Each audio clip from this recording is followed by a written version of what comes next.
Welcome to everyone who just joined. Yes, welcome. So I think we're going to get started because we like to start punctually and it's 7:30. So welcome back, everybody. I'm Susie London. I am the middle school and high school psychologist, and this is my dear colleague, Rena Rabuski, who's the elementary school psychologist. And we're so delighted to have all of you here. We want to wish you a happy new year. This is our third event in our series of the Parent Education Series, and we hope to continue as the year goes on. And we just want to welcome you. So thanks for being here. We're really glad that you can all join us. As Susie said, we've had a few different therapists and psychologists from around the community join us for their talks. And we're really lucky to have Elisabeth Hayes here with us tonight. She is a board certified behavior analyst, BCBA, and she is an expert in her field. She's helped us at the Hebrew Academy with many cases, and we're really grateful to have her as part of our team whenever she joins us. So after this little introduction, she's going to share some common pitfalls in the world of behavior with us and some strategies for how we can help our kids listen in a positive way. Everyone just make sure you have your name written on your ID on the Zoom, because Dr. London's writing down everyone's name for a little raffle at the end. And if you have any questions that you want Elisabeth to answer, you can put them in the chat. I have to turn the chat on, I think, but we'll turn the chat on. You can type in your questions and we'll have an opportunity to ask Elisabeth some questions at the end of our presentation. Okay, so without any further ado, here's Elisabeth. I'm going to share the presentation with you right now.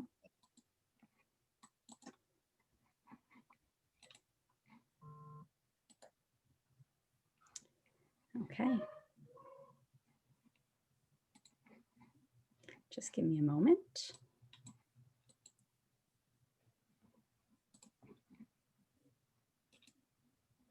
Here we go. Okay. Let me try this again. I apologize for the little technical difficulties. Okay, here's Elisabeth. Okay, drum roll. Okay, good evening, everybody. Thank you for joining us tonight. I am honored to present to you. And my goal for tonight is to give you guys a few quick hacks so that immediately following this presentation, you can implement some of the things that I teach you and that they're not hard or complex. So I'm going to try to keep it pretty simple tonight and keep it pretty clear, which is a good way for you guys to talk to your kids. So I guess I'll tell you a little bit about myself. I graduated from University of Michigan with a degree in history and psychology, and then I got my master's degree from Teachers College, Columbia University in 2009, and I've been working in the field since. So here we go. How to get kids to listen using simple behavioral techniques. All right, so first I'm going to take you through the common pitfalls, which make me smile because I've seen these across all the families that I work with a lot. Sometimes I see it at schools, and I just want to explain to you what they are, and then after I explain what the pitfalls are, I'll explain to you the alternative behaviors or what you should do instead. So just quickly, I'll take you through it. The number one common pitfall that I see parents telling their kids is basically saying, no, don't do that. So telling kids what not to do. So don't touch those lights, or stop doing that, or stop talking like that. So that's common pitfall number one. Thank you. Common pitfall number two, telling your child not to do something as you are doing that very behavior you're saying not to do. So oftentimes I see parents, especially parents of older kids, telling their kids, no phones during the dinner as they're texting or something, or saying to their older kids, okay, it's important to dock your phones at night, but I'll sleep next to mine because it's more, I have to get up in the morning. So those are things that I see very common, and it's a pitfall. Okay, common pitfall number three is giving vague commands and then expecting them to be followed right away. So vague commands are something like, okay, you need to go clean up your room, or okay, you need to go put away your toys, or you need to go inside. It's a pretty vague command.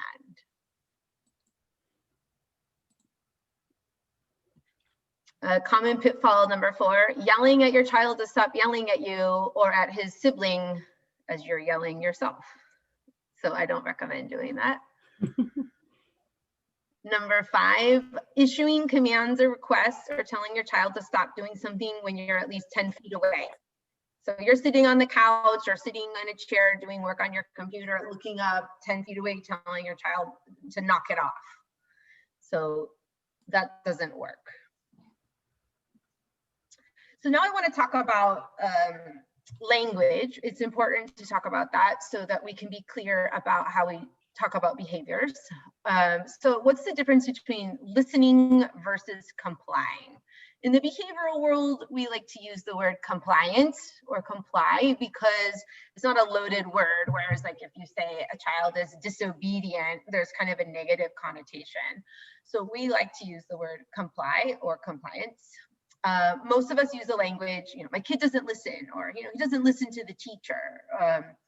That isn't usually true. Usually the child is listening, but chooses not to comply. So not listening is a whole other problem that requires a whole additional separate treatment package, and it's a harder problem to treat than compliance problems. So in this talk, I'm going to use the word comply instead of listen.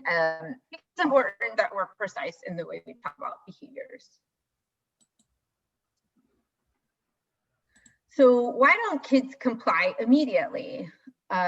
This is a framework that I've kind of worked with, and I think it's true in my life as a professional and also in kids' life as students, in other adults' lives as grown-ups. So usually kids and grown-ups, we don't comply or we don't carry out a task for usually one of 3 reasons. Usually it's because the task is too overwhelming and we don't know where to start. So this you'll see in little kids, if they make a huge mess, dump all the Legos out and you say, you need to clean that up right away. I think most of the time kids get really overwhelmed. The task is too big. And so they prefer to start as opposed to getting started. Another reason is that a task is too confusing or difficult and we don't know how to start it and gain momentum. Oftentimes that happens with me if I have some sort of technological presentation I have to put together. That's not an area of my forte. So oftentimes I'll delay and push it back because it's frankly too confusing and I don't know how to get started. So I prefer just not to do it at all. Or the last reason is that there's no motivation to complete the task because we either don't understand why we need to do the task or we're not sure about the reinforcer that's tied to the task, or perhaps you don't care about the reinforcer. So I want to talk about reinforcers quickly. Most people, when they think of behavior analysts, they think of edibles and prizes, but that's not always the case. Reinforcers can be external or internal. So oftentimes, if I'll do a job because I like the way I feel when I'm finished with the job. So that's my reinforcer. Reinforcers can be internal or external. It can be money. It can be a feeling. And it could be a peer telling you did a good job. So that would be social reinforcement. It just, there's a lot of different types of reinforcers is what I want you guys to learn. So we call that latency with starting your task. So think about a task that you haven't started yet that you need to start. So now think about why you haven't started it and ask yourself why. Usually I'll see this with parents if they say, oh, I need to clean the house, or I see parents say, oh, I want to do this online class. I've been meaning to sign up for this class and take it, but I haven't done it yet because this has gotten in the way, or this has gotten in the way. So I would argue that the reason why they haven't done it is the task is too overwhelming. Okay, so now here is what you should be doing. So these are our behavioral strategies or hacks to get kids to comply, not listen. Careful with the difference. Okay, instead of saying no, tell the child what you want him to do instead of the problem behavior that he's currently doing. So an example would be, my son is jumping on the bed. I don't tell him, stop doing that, or no. I tell him, get down off the bed, pick up the pillows you threw on the floor, and come to the kitchen. And I'll sometimes use my fingers like that so that he sees that it's a multi-step direction. And I'll use a clear voice, and I won't say, get down, pick up the pillows and let's go. I'll be pretty authoritative, but I'm not yelling. Okay, so another example would be if a child is playing with something that she shouldn't be, tell her the following: stand up, go to your room, and pick out another toy to play with. This I saw in a house where a little girl was fiddling with the Christmas tree lights. I know that's not relevant for this community, but she was playing with the Christmas tree lights, and the mom kept saying, no, don't do that, don't do that. And so I told her, okay, you have to tell her, instead of doing that, you say, go to your room, get a different toy, and then start playing with it. So let's say you do that and it doesn't work. What do you do next? Drum roll. Okay, you want to give commands with clear parameters of what needs to be done and by when. I'd say this is the most important tip that I can offer you tonight. So if you hear nothing else, this is what I want you to learn from me tonight, is when you give commands or give instructions or ask your child to do something, make sure you give clear parameters of what needs to be done and by when. So what does that mean? It means that you tell them what you need them to do very clearly, such as pick up all the books that fell on the floor, and you need to do it in 10 minutes. Okay, so then the other thing is, don't sit there with your arms crossed and watch and see what your child does, because your child, that's an invitation to sort of have a power struggle, and both mom and child lose when you start engaging in power struggles. So I don't recommend you do that. I recommend is the command or the request, and then you parameters of when it needs to be done. And think about you as an adult. I always get things done faster if I know there's a deadline. So those are usually parameters that grown-ups set on other grown-ups to get things done. Okay, so then next, if that doesn't work, you've set your parameters and the child still doesn't choose to listen, then you want to remind the child of the reinforcer that's tied to the task. So this is when we talk about sort of withholding or taking away, but you don't want to frame it like that for your child, because then it's seen as punitive. So what you want to say is something like, if you want to continue to use your iPad for the rest of the day, you need to clean up those books. The opposite of that is saying, that's it, you lost your iPad. So that, if you tell a child that, that's kind of that can be a trigger or an antecedent for even more problem behavior. So you want to remind your child of what they need to do in order to continue to access the reinforcer. So in my little vignette, my son sometimes does this. He chooses not to listen to me sometimes. So then I'll remind him, okay, if you want to use the iPad, then you need to go take a bath. And sometimes we have a wait it out game, and that's hard as a parent because you sometimes want things done right away. But both people win when you do it this way, with parameters and denying access to the reinforcer until the task is completed.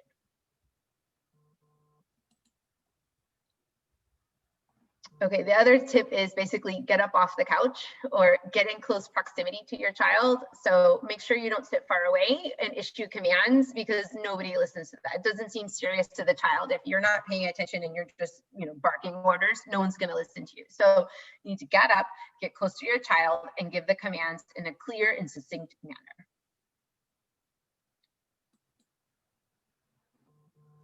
And I like this slide because it's not so behavioral, but it's more on the psychological side, which is important.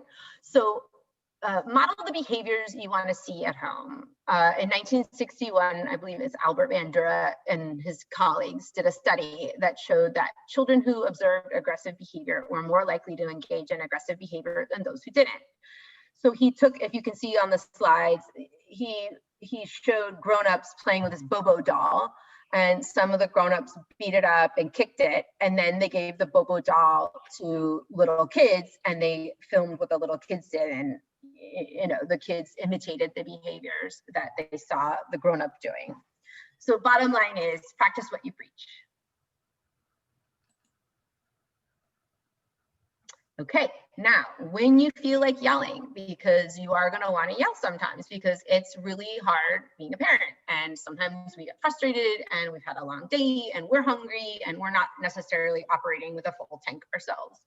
So if you do feel yourself getting angry and you do want to yell and scream, model for your children good coping strategies for having strong feelings. So you can tell them, I'm really angry right now because you're not following my directions. I'm going to take a break, and I'll be back in a few minutes to come back and address this with you. So the key to this is make sure you give the parameters of when you're going to be back, because that can create anxiety in children if you just walk away and don't tell them when you're going to get back. So this is an important way that you can model for your kids. How do you handle it when you get upset or your feelings and you feel like you're going to explode? So I tell people that yelling and screaming is a sign that you're out of control, and that can be scary for yourself, and it's scary for your kids if you're yelling and screaming. And then you both end up not feeling very good after the interaction. And yelling should be reserved for immediate and life-threatening danger, such as you're about ready to run into the street, or your kid's about ready to touch the hot stove, or he's about ready to touch the electrical socket. That's when you scream out, no. But that's what you should save your yelling for. Okay, so that's that. Any questions from the peanut gallery? Okay, so unfortunately our chat was disabled, so which is a back-end chat kind of issue. So what I'm gonna do is give parents a chance to ask some questions. You know, I know that the chat is more comfortable and easier for people, but if we have any brave parents who would like to ask a question, we'll take questions for a few minutes. If not, Susie and I can ask some questions. And then after that, we're gonna do a raffle for the book, How to Talk So Kids Will Listen, which is a really nice book, and How to Listen So Kids Will Talk. And I put up on the screen Elisabeth's contact information. So if anybody wants to reach out to her, you have her information, and you can always reach out to Susie and I, and we can pass along the information if you'd like. So I am going to exit the screen. And if there are any parents that have a question, you can unmute yourselves and ask, or Susie and I will ask some questions. I have a question. Hi. Hi. Welcome. You're a new parent at our school. Welcome. Yes, I am. Hi, thank you. So I have a question. When you said when you take, you say I need a break and I need to walk away, and when I come back and I calm down in 5 minutes, whatever. What if they don't want you to walk away? What if they are, literally walking after you? That's a good question. So then you can do two things. It depends how old the child is. If your child's young, then I would probably, if it was a child who could fit in a crib, I would probably put the child in the crib and say, I'll be back in 5 minutes, just to make sure that I could walk away and the child was safe. And if the child's older and you can't put the child in a crib, then I would just ignore the child. And ignore means don't look at, don't talk to, don't roll your eyes, don't do anything like that. How do you as a parent deal with that? That's a good question. I like to tell you I have 2 kids myself, so I feel like I know what it's like, and it's definitely made me a more humble behavior analyst, because I know how hard it can be. So if I have a son, he's 5, and I will put him in his room and I'll say, mommy's angry and I'll be back. And then he'll usually stay there and he won't come out. Some kids do come out. And if they come out, okay, fine. So then if your child comes out, then you just want to ignore your child for 5 minutes. And so until you can get yourself together. Okay. Thank you. In the world of psychology, we call it active ignoring. Oh, okay. That's a good term. Hi, can I ask a question? Yes. Hi, good evening. My name is Jean. I have 3 kids, and they're on the older side. And I wanted to ask you your advice on when you're trying to model behavior for your children, but you and your husband don't agree on certain things. For example, technology, let's say, during a meal. What do you do then? That's a good question. And that's, they don't talk about that in your training. That's like a real life problem, which I completely understand. So that you need to work that out with your partner, and just say, if it's worse to have unclear expectations. So if you guys aren't on the same page, then what you need to do is just say, okay, one of you has to seed. So I don't know which one it is, but one of you seed, and then you go with that, because the unclear expectations is going to create confusion for your kids, and that's worse, in my opinion, than just having technology at the table. Got it. Thank you. You could also do something like a reward contingency. So you could do something like, I know that, I really like it when you're not on your phone during dinner. So if you choose not to do that, you can have an extra dessert. You can stay up 5 minutes later. You can do X, Y, or Z if you choose not to have the phone. That would work for older kids also. So in the absence of doing the behavior, they get some sort of reward. Got it. Thank you. Okay, do we have any other brave parents with questions? So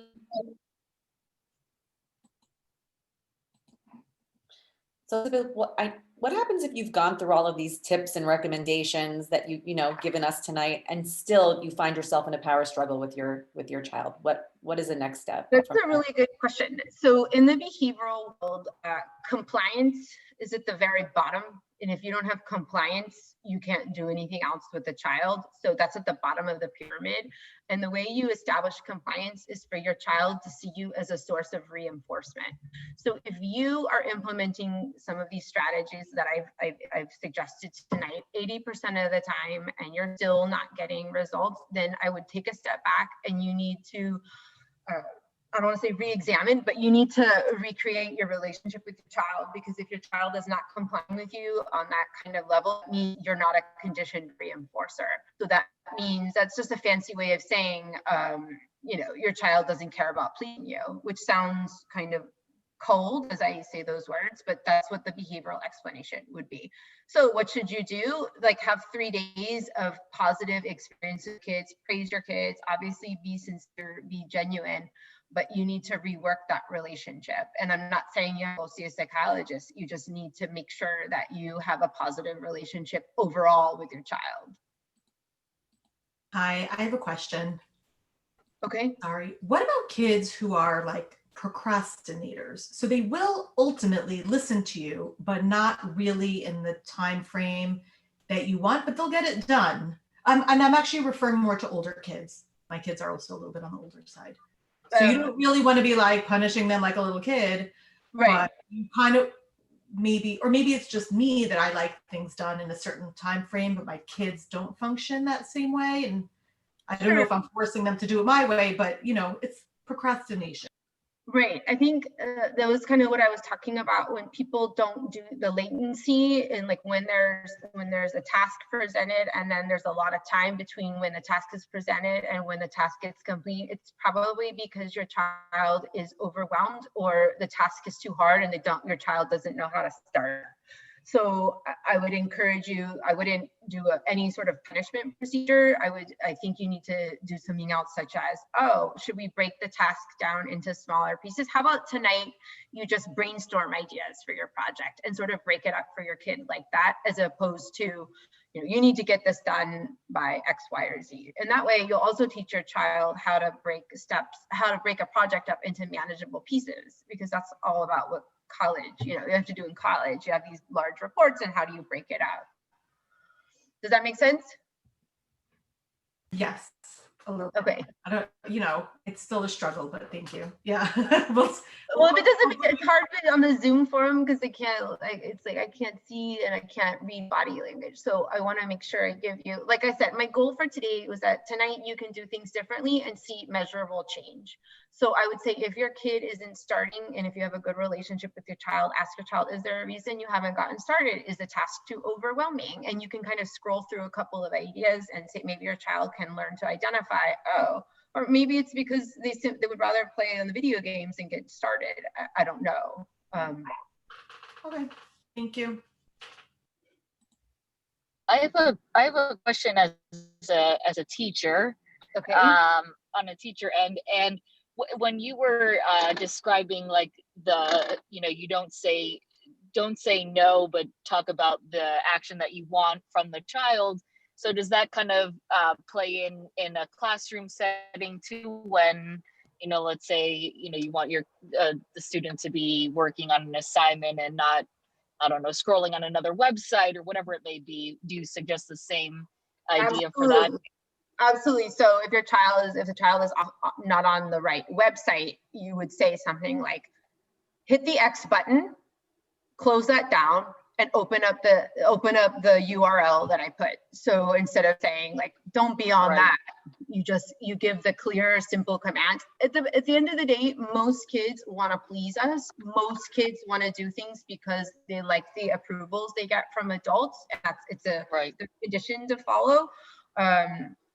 So most kids will do it for your approval.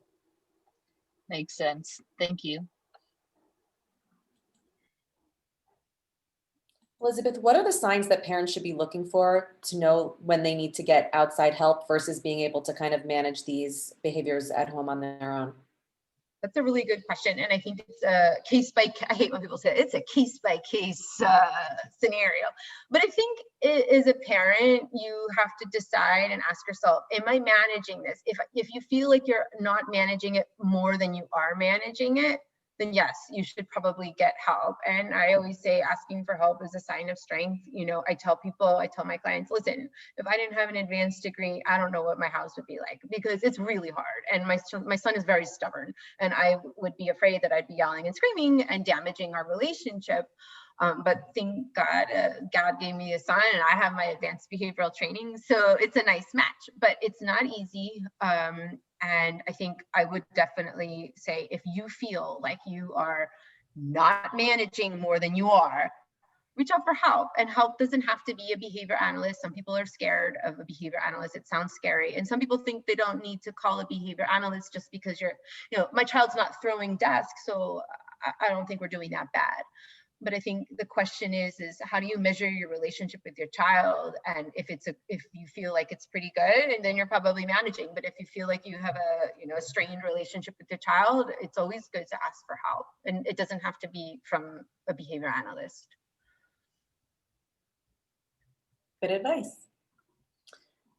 All right. I think that when we reach that 30-minute mark, that's when people tend to be ready to do other things. So people are like kids, like everybody. So do you have any other questions from our parents or our staff? I know we have some staff here tonight. Any other questions for Elisabeth while we have her here? One question. Oh, go ahead, please. One last question. First of all, thank you very much. Very, very interesting, and hopefully we'll use every bit of advice. One question is about you said the measured the requests, and what if it's not adhered, and then you punish them, or you tell them, okay, if you don't do this, we'll take the phone, or we'll take the ability to watch something, and we're talking about the adult kids. We're not talking about the smaller children. And at this point, when you touch the thing that they cherish most, which is the electronics and the games, and it escalates to a different level altogether. Now you have a different thing that you are mad about, is about the response. So do you actually punish them twice? What do you do then? That's a great question. Now it's a snowball that's really Okay, so your question is two-part, and it's a very, very good question. So one, if you tell your child, first frame it positively. So first you want to say, if you want to continue to use your cell phone, or if you want to continue to use our car, then you will do X, Y, or Z by 12 p.m. tonight. Okay. If you front load them and you tell them what's going to happen if they don't do something before, they're less likely to have these large meltdowns.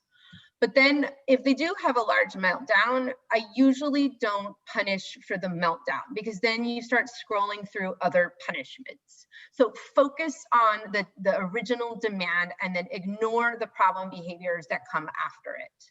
So for your example, it would be this. You can't, you want your child to, I don't know, complete some PSAT thing. And you say, okay, if you want to continue to use the car, you need to sign up for the PSAT by 12 o'clock tonight. Okay, fine. So you go and check at 12:01, nobody signed up for the PSAT, and then tomorrow there's no car, and then tomorrow your son is flipping out on you, calling you names, and et cetera, and you say, okay, well, again, if you want to use the car, you need to get this done. It's up to you. And you don't go into it with now his new problem behavior, because then you're going to have even more problem behavior, and then you're starting to punish this, and then all of a sudden he's lost his play date, he's not going to college, and all these other things.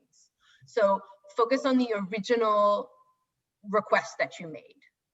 Does that make sense? Yes, Okay. definitely. Okay. That was a really great question. I think that probably speaks to a lot of people who are here listening. I know for sure it speaks to me. So thank you for that question. And I'll just add something that happens to me all the time in my real life. So I'll issue a command such as, okay, you got to brush your teeth. And my son will say, oh, I hate you, mommy. So instead of saying like, oh, you can't talk to me like that. Oh, you can't do that to me. I'm your mom. How does that make me feel? Da, da, da, da, da, da. And all of a sudden that behavior that he's done has worked to delay him from having to brush his teeth. So I just say, okay, let's go brush your teeth. And you're kind of flat affect. It feels weird and it's very clinical, but then you avoid a whole escalation in 30 minutes of more snowballs. So you just focus on the original demand that you asked and ignore the feedback that you get from like the problem behaviors of giving the demand. Would you follow up on that at a later time if you had some concerns with the way that your child spoke to you, like when things are calm and not related? That we call like a restorative conversation. And I love to have restorative conversations because that is a meaningful way to connect with your child. So then I would say later, like, yeah, I felt sad when you said that you hated me. And then my son will say, well, I was just mad that you asked me to brush your teeth. I said, okay, it will still hurt my feelings. So have restorative conversations, but this is another thing. Don't try to reason with your child when your child's mad. Because I don't know about you, but if I'm mad, I can't really think clearly. So parents often do that. They try to reason with their child when he's agitated or worked up, and that just doesn't work. So don't do that either. Pitfall. Forgot to. Okay. All right. One last chance for any questions before we have our raffle. Yeah, the raffle. Always need a raffle. Always have to need a raffle. All right. Elizabeth, thank you so much. This was Thank you, so everybody. fantastic. We're going to do our quick raffle now, but thank you for all of your advice. This was very practical. We know how to reach you. Here we go. Let's see who the winner is for our raffle.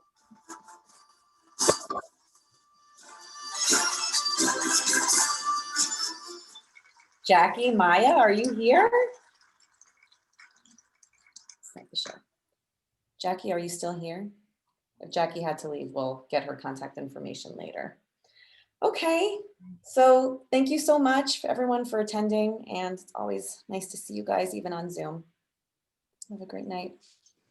Thank you. Everyone, thank you for joining us. Good night. Thank you very much.